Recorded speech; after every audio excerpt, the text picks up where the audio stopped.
મનીષા, મનીષા, હા બોલો. મારું આ પેન્ટ કેમ ઇસ્ત્રી નથી કર્યું? એ આજે હું ભૂલી ગઈ ઇસ્ત્રી કરવાનું, તો તમે બીજું પહેરી લ્યો ને.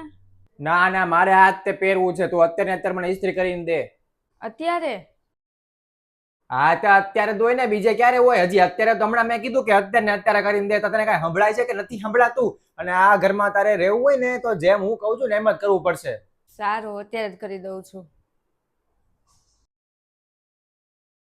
મમ્મી, સવાર સવારમાં ક્યાં જાઓ છો? મેં એક જગ્યાએ નોકરી ગોતી લીધી, ત્યાં જાઉં છું. નોકરી? હું કામ પણ? આખો દિવસ ઘરમાં એમનામ બેઠી રહું છું, તો પૈસાની જરૂર હોય તો મને એમ થયું થોડીક નોકરી કરી લઉં તો પૈસા મળે.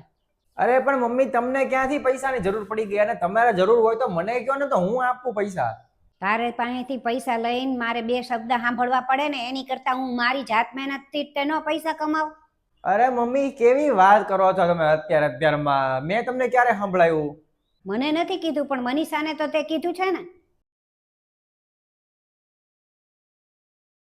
મને નહીં, મનીષાને તો તે કીધું તું ને કે આ ઘરમાં રહેવું હોય તો મારી મરજીથી રહેવાનું, મારી મરજીથી કામ કરવાનું.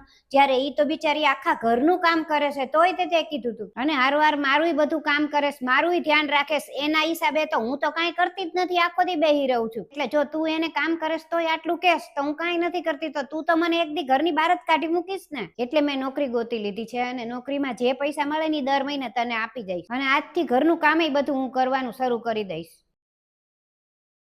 મનીષા, મેં મારા રૂમમાં કચરા પોતા કરી નાખ્યા છે, તું ન કરતી. અને તને મારું કામ પસંદ ન આવે કે મારાથી કોઈ ભૂલ થઈ જાય તો મને માફ કરી દેજે, પણ મને ઘરમાંથી કાઢી ન મૂકતો હો ને. અને હું જાઉં છું.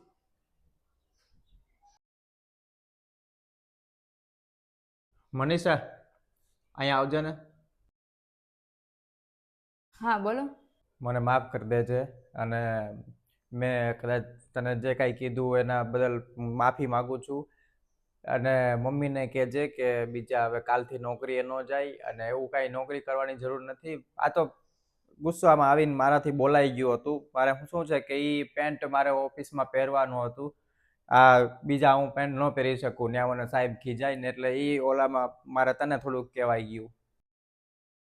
અને આમ તો હું છે ને હવે તને ઇસ્ત્રી જેવા કામ આપીશ જ નહીં, એ બધા હું કામ કરી લઈશ. તું ખાલી રસોઈનું ને એવું બધું મોટા મોટા કામ જ સંભાળજે. આવા બધા કામ હું પોતે મારી જાતે કરી લઈશ.